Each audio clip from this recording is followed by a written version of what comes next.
Hi guys, and welcome back to another channel. So today I am doing a gel polish design and I am ombreing. At the moment I'm using Peach Bellini and I'm using that as my nail bed colour in this set. Now this is blush and I am pushing the colours up to each other, and I'm going to use my ombre brush and I'm going to blend them in nicely to each other. I will clean my brush every so often through it, and I will add more colour if I need, because I just basically put the thinnest of layers on just so that I didn't overdo to start with. But as you can see, I'm giving it a good blend in and a good work, and then I will set that. Now I'm coming in with Peach Bellini again because I've done 2 nail beds. And I am coming in with, I want to say Lavender Lolly. I will have it listed. Yes, it is. So I will blend these again, and I will always add a smidgen more colour if I need. Now obviously you don't want your gels too thick because they don't cure if you have them way too thick and goopy. You only need a small amount.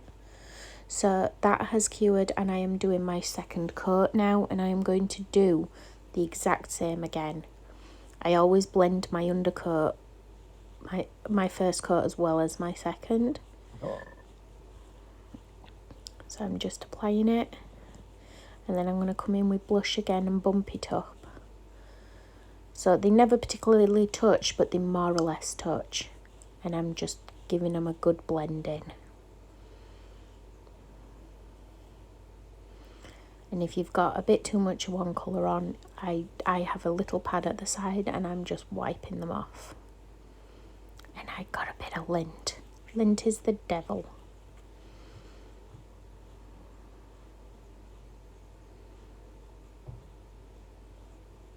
So I'm just adding a little bit more, but oh, this is my second coat, sorry. So I'm adding my nail bed colour on one side, and I'm bumping up Lavender Lolly, and I'm going to blend these as well. Now I've left these in the final set glossy, but I did matte the nail art one because I thought it'd look nice.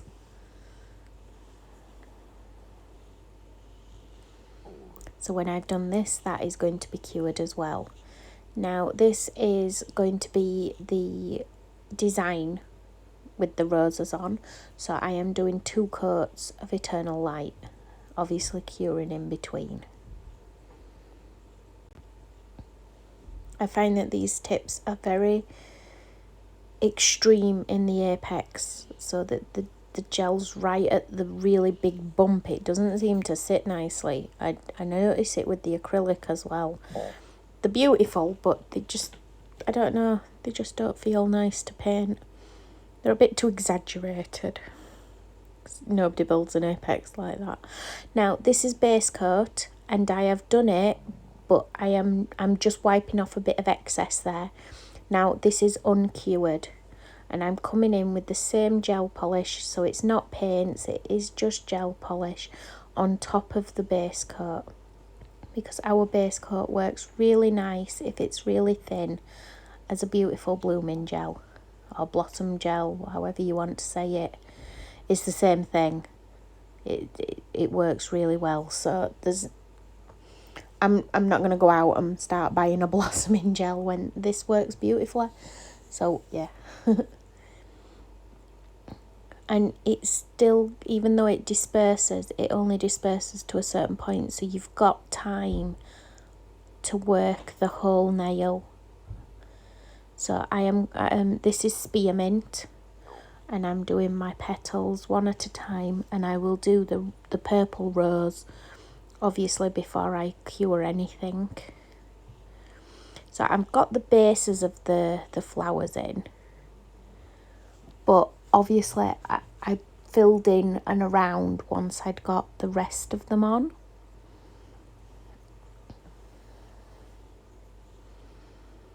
Because I just wanted to make sure that one did not particularly overpower another. So I'm just doing one petal at a time, and they are not necessarily symmetrical, they are not necessarily neat, but they are very effective. But I put a matte top coat over them when I was finished because I thought it looked really nice. I mean, obviously you could leave it glossy, it's entirely up to you.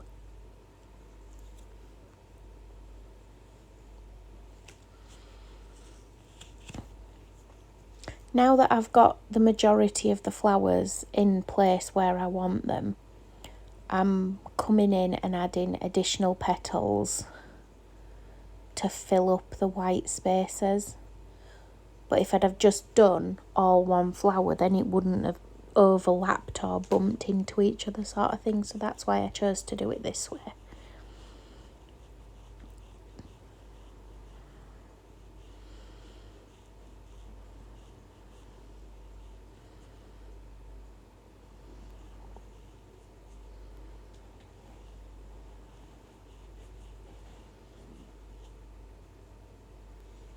So I'm going to cure that now, and I am going to cap my ombre in Phoenix.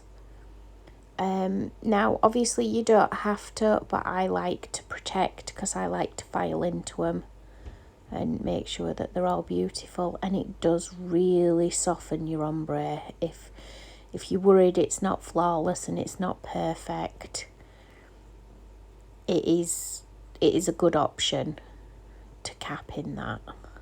And it also, if you're on natural nails only, it works to give a bit of extra protection. But I'm just starting up at the cuticle and I'm working my way down with it.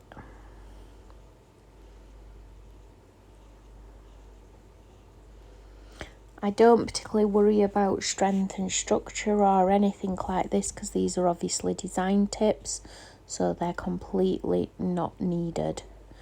I'm just making sure that it's all nice and even.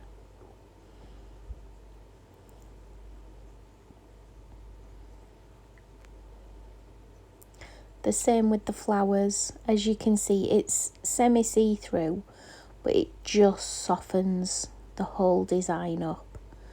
Makes it just a little bit more cloudy.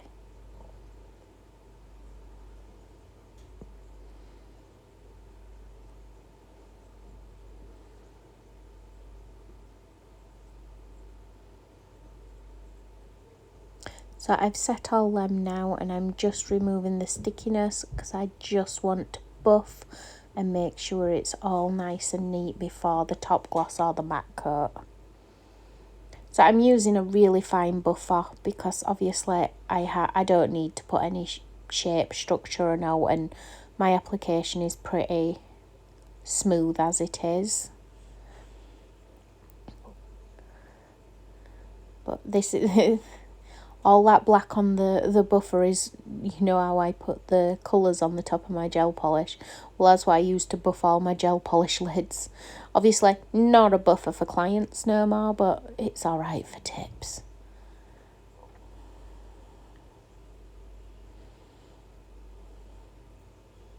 And I loved, when I was buffing this, I loved how it looked matte. So I decided to actually turn it matte with the velvet top coat, and it was like, oh, it's so pretty. So these are just the gloss, and then I'm going to cure these. Well, I'm going to cure them all, obviously. But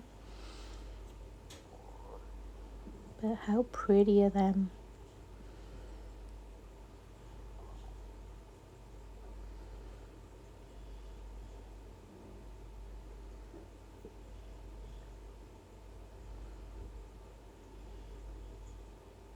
I love pastel ombres in spring.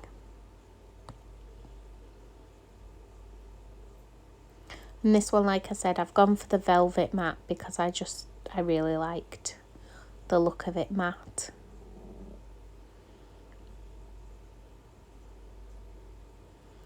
So thanks for watching, guys. I hope you've really enjoyed it, and I'd really love it if you'd give it a thumbs up. Thank you. Bye.